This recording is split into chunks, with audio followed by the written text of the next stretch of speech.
একটু মনোযোগ দিন। পুলিশ আহ, আহ, আচ্ছা, police deputation for arrest without warrant. এখানে 56টা বাংলাকে বলতে পারবেন? আপনাদের সামনে বই আছে। পুলিশ যখন তার অধস্তন অফিসারকে কোনো দায়িত্ব দেন, এটাই তো কোনো কোনো লিখিত সঠিক ভাবে। স্যার। আচ্ছা, পুলিশ সঠিক স্যার, সঠিক সঠিক। Officer in charge.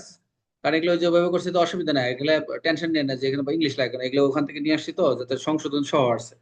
যে কোনো কোর্ট থেকে যে কোনো ওয়ারেন্ট আসে বা কোনো কোনো যে ওয়ারেন্ট আসুক যাই আসুক না কেন, একজন অফিসার ইনচার্জ তার অধস্তন অফিসারকে কি করবে?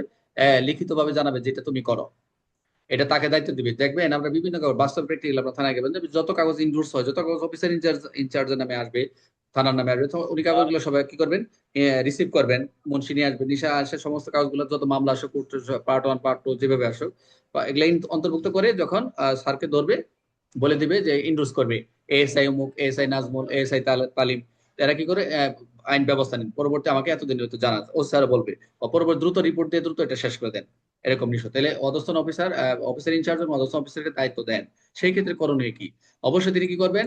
অবশ্যই মূল বিষয় হচ্ছে এখানে কোন পুলিশ অফিসার যদি তার সাবঅর্ডিনেট অফিসারকে, তার অধীনস্থ অফিসারকে ওয়ারেন্ট ছাড়া গ্রেপ্তার করতে নির্দেশ দিতে চায়, তবে তার লিখিত নির্দেশনা প্রয়োজন। তিনি যদি মনে করেন ওয়ারেন্টে গ্রেপ্তার আমি দায়িত্ব দিচ্ছি নাজমুলকে, তুমি এটা ওয়ারেন্ট ছাড়া দেবে, হ্যাঁ অবশ্যই। ওসিকে তো সুপ্রিম পাওয়ার, ওসি আইনের সর্বোচ্চ পাওয়ার দেওয়া হয়েছে অফিসার ইনচার্জকে। শুধু এই নয়, 555 দেখবেন একজন সার্কেলকে বলছে যে থানা এলাকার সমস্ত ঊর্ধ্বতন কর্তৃপক্ষের ক্ষমতার একজন অফিসার ইনচার্জের যে ক্ষমতা, উনি তো সবই পারে। হ্যাঁ, ঊর্ধ্বতন কর্তৃপক্ষের আওতাধীন।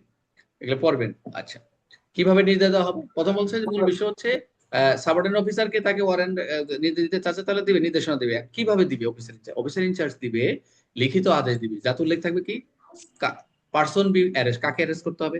আপনি আমাকে যে লিখিতভাবে দিলেন যে এটা এএসএ অমুক ব্যবস্থা নিন, কাকে গ্রেপ্তার করতে লেখা থাকবে, গ্রেপ্তারের কারণ এবং offence or cost of arrest, তাকে যে অ্যারেস্ট করতে যাচ্ছেন এর বলে দিবে আপনাকে এই কারণ ধরে নিয়ে আসেন। আমরা এরকম বহু লিখিত নির্দেশনা পাইছি থানা এলাকায় চাকরি করে।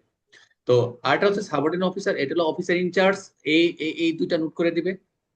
আর এর দায়িত্বটা কি? সাবঅর্ডিনেট অফিসার দায়িত্বটা কি দিবে? অবশ্যই গ্রেপ্তার করার আগে আদেশের মূল বিষয় ব্যক্তি তাকে জানাবে।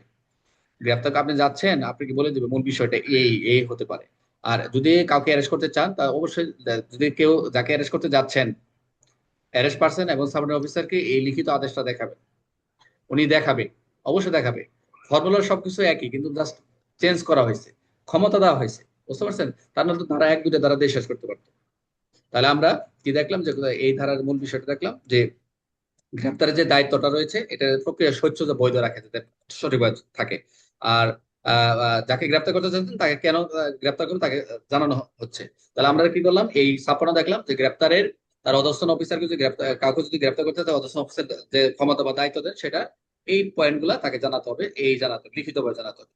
প্রথম দুইটা পয়েন্ট হচ্ছে ওনার দুইটা পয়েন্ট হচ্ছে কার গ্রেপ্তার, কাকে গ্রেপ্তার করতে হবে, আর হচ্ছে গ্রেপ্তার কারণ জানাবে। আর সে কি করবে? এই গ্রেপ্তার করার আগে আদেশের মূল বিষয় তাকে ওই ব্যক্তি জানাতে হবে। এবং যদি অ্যারেস্ট পার্সন হয়, অবশ্যই সাবঅর্ডিনেট অফিসে লিখিত আদেশটি তাকে দেখাতে হবে। তাহলে উদাহরণ কি? অফিসার ইনচার্জ পুলিশ স্টেশনে এই মানুষকে গ্রেপ্তার করে সে চুরি করেছে। পুলিশ স্টেশনে এই মানুষকে গ্রেপ্তার করে সে চুরি করেছে, লিখিত আদেশ সাবঅর্ডিনেট অফিসার দিচ্ছে। এটা সাবঅর্ডিনেট অফিসার কি করছে? কে বলে আমাকে এই আদেশ দেওয়া হয়েছে, তুমি গ্রেপ্তার হচ্ছ, যে আমাকে একটা আমার কাছে আদেশ আছে, তোমাকে গ্রেপ্তার করার জন্য আসছে, এই আদেশটা আমাকে দেওয়া হয়েছে।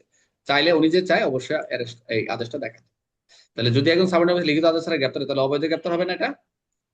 যদি আপনি থানা এলাকায় ঢুকছে, ওসি স্যার বলছে, আপনি ওসি স্যার বলে নাই, আপনি নিজেই যা বলছেন তুমি অ্যারেস্ট চলো থানা, উনি যে বলে আপনি আসছেন এই লিখিত আদেশ বলতে পারে, তাহলে সেটা যদি না দেখাইতে পারে, এখন ওসি যে ফোন করে আমি পাঠাইছি, ওসির সাথে তো আমাদের সবসময় অলওয়েজ এরকম অ্যারেস্ট করলে তো বলবে না।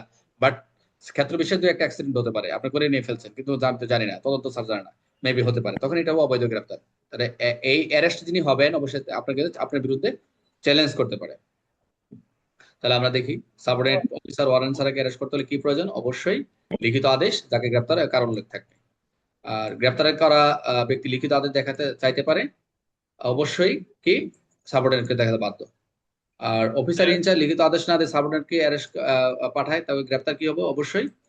যদি লিখিত আদেশ না দেয় পাঠায় অ্যারেস্ট করে, তাহলে সেটা সবসময় কি অবৈধ। বুঝতে পারছেন? একটু আগে ক্লাসে দেখলাম আমরা 38 39 জন দেখলাম, এখন আবার কমে গেল 36 জন। তা আমাদের এই ছিল 56।